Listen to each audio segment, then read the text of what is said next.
l'État du Sénégal entre dans la la dissolution c'était l'un des points de saisine.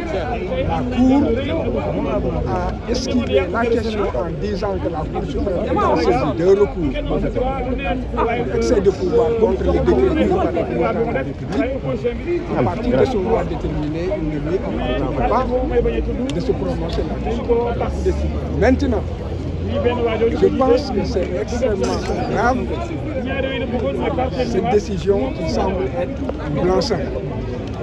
Aujourd'hui, toutes les dictatures peuvent se permettre de barricader les maisons des opposants pour les empêcher de sortir.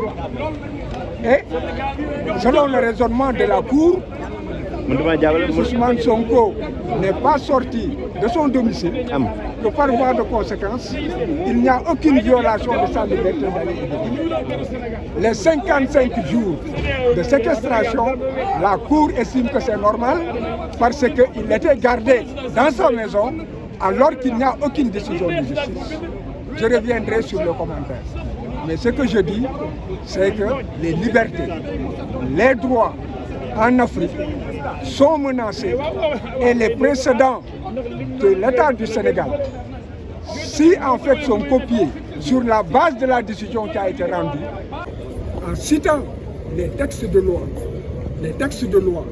notamment les articles 41 et 40 du Code électoral, la Cour, l'avocat général a dit que non seulement c'est très précis, mais encore c'est la Cour suprême qui a confirmé le juge du tribunal d'instance de Dakar dans l'affaire Karim Meïssa Wade contre l'État du Sénégal dans le cadre du contentieux des inscriptions sur les listes électorales et avait dit que le critère de compétence, c'est en fait le lieu d'inscription de la personne parce qu'il y a un lien de rattachement à la circonscription électorale et que c'est là où vote la personne que en fait, la loi a voulu rattacher en fait, le domicile de la personne.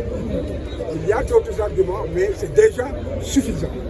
À partir de ce moment déterminé, la Cour suprême elle-même ne peut pas se dire, et l'avocat général de rappeler, pour que nul ne l'ignore, que lui-même était ici il y a 10 ans dans ce dossier et qu'il était encore avocat général et que la Cour, c'était la chambre administrative, celle-là même qui siège aujourd'hui, qui avait rendu sa décision comme si c'était une mise en garde. Vous ne pouvez pas aujourd'hui ravaler ce que vous avez voulu. Le deuxième point qui a été en fait posé, c'est par rapport à la question de la déchéance, de la conclusion de Ousmane par rapport au délai pour saisir la juridiction de Ziguinchor. Pour l'État du Sénégal, il y a eu une notification.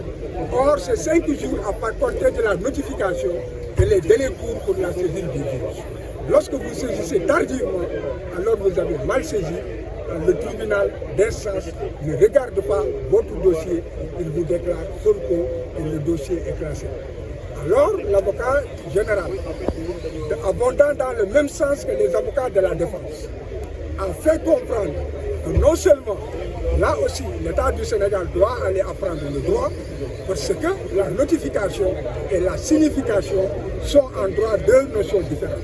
La notification, c'est porter à la connaissance d'une personne par la voie administrative une décision ou bien un fait. Alors que la signification, c'est envoyer un huissier de justice, on l'appelle acte extrajudiciaire, et c'est l'huissier de justice qui en fait est mandaté pour qu'il fasse en fait porte à la connaissance de la personne donc les faits dont on voudrait qu'il sache. Donc, après avoir effectivement rétabli cela, l'important étant que ce qui est recherché, c'est que la personne puisse être informée pour pouvoir mettre en œuvre ses droits, saisir le tribunal dans les délais requis, sans entrer dans la polémique. Il a été relevé par l'avocat général comme par les avocats, que c'est l'huissier lui-même qui dit qu'il s'est rendu, comment dirais-je, au domicile où on lui a dit que Ousmane est à la prison, il s'est rendu à l'hôpital, où à l'hôpital on lui dit, bon, allez à Sébikotane, mais c'est vrai, c'est un malade, il est retenu par la prison de Sébikotane, qu'il a amené tout juste pour se soigner. Donc les actes devaient être amenés là où on peut considérer, entre guillemets, sa résidence, qui est la prison de Sébikotane, et il y a en droit pénitentiaire un mécanisme qui permet de porter cela à la connaissance de Ousmane.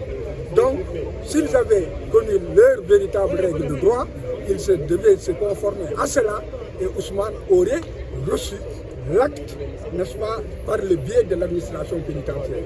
Et là, ce sont eux-mêmes qui, le disant, font comprendre que Ousmane, l'acte n'a pas rempli son objet, c'est-à-dire être amené pour la connaissance de Ousmane afin de lui permettre d'exercer ses droits.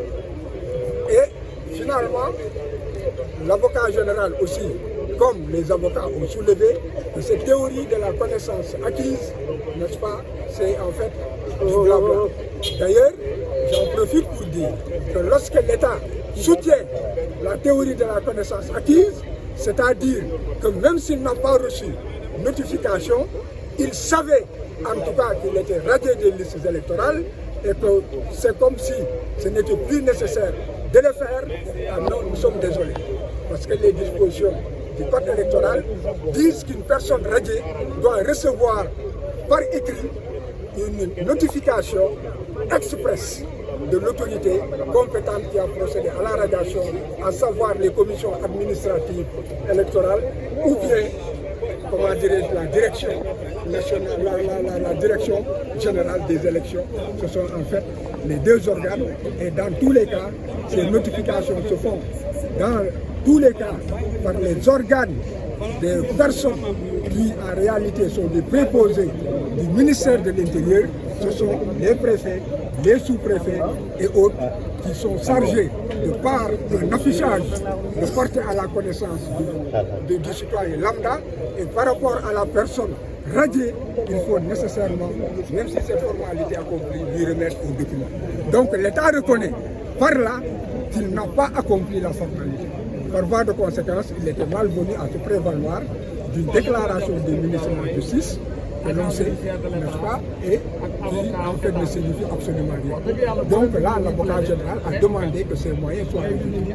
Il y a aussi qu'ils ont dit que le juge a mélangé les pédales parce qu'il a dit une chose, il a dit une autre chose. C'est la contrariété de motif. En réalité, là aussi, l'État du Sénégal doit aller apprendre les techniques de cassation et les moyens de cassation.